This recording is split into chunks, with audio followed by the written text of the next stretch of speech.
Alors, je suis toujours avec ma référence externe ici, qui est cet auditorium. Je peux évidemment afficher ici la gestion de mes références externes et me rendre compte que tout fonctionne parfaitement. La référence externe est bien chargée, donc il n'y a aucun problème. Alors, moi, ce que je souhaiterais, c'est travailler uniquement sur la salle de projection qui est ici. En réalité, le reste du projet ne m'intéresse pas du tout et je veux isoler la partie qui m'intéresse du reste du projet. Alors, on a la possibilité, dans AutoCAD, de délimiter la zone de travail sur laquelle nous souhaitons travailler, ou la zone d'intervention sur laquelle nous souhaitons travailler. Alors, il est très simple de faire ceci. Je vais zoomer légèrement sur ma référence externe. Alors, en cliquant dessus, on voit bien que tout est sélectionné, donc c'est bien une référence externe. Si vous avez un doute sur le fait que ça soit ou pas une référence externe, il suffit d'aller cliquer là-dessus, et puis dès que ça se sélectionne, vous êtes sûr, là, du coup, que c'est bien une référence externe. Alors, je vais aller choisir l'option délimiter. Et ici, AutoCAD me demande de sélectionner l'objet à délimiter. Alors, ça ne peut fonctionner, évidemment, que si c'est une référence externe. En l'occurrence, ici, c'est le cas. Nous venons de le vérifier. Donc, je clique n'importe où sur ma référence externe, sur mon XREF, et AutoCAD me demande de choisir une option. Là, en l'occurrence, l'option qui est choisie, c'est Nouveau, comme un nouveau contour.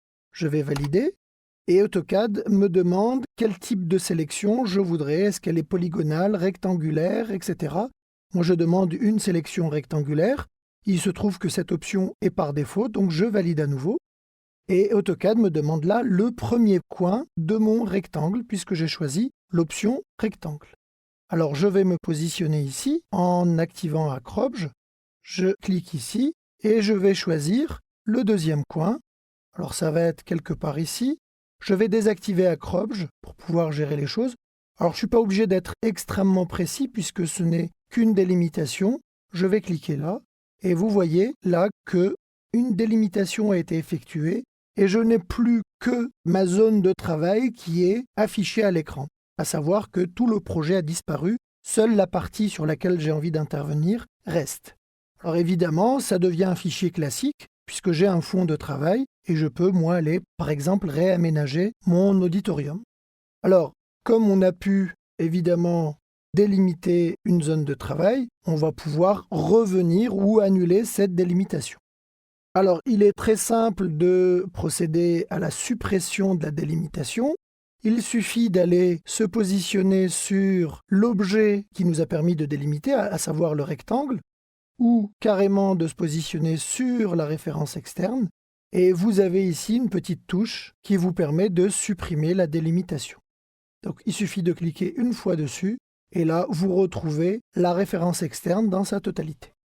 Voilà, donc nous venons de voir dans cette vidéo comment délimiter et supprimer les limites dans une référence externe insérée dans un fichier AutoCAD. Alors, je vous invite à suivre la prochaine vidéo où nous allons insérer plusieurs références externes et voir la gestion justement quand on a plusieurs références externes, comment on gère ça d'une part et comment par la suite arriver à faire une présentation avec les onglets de présentation avec plusieurs fichiers.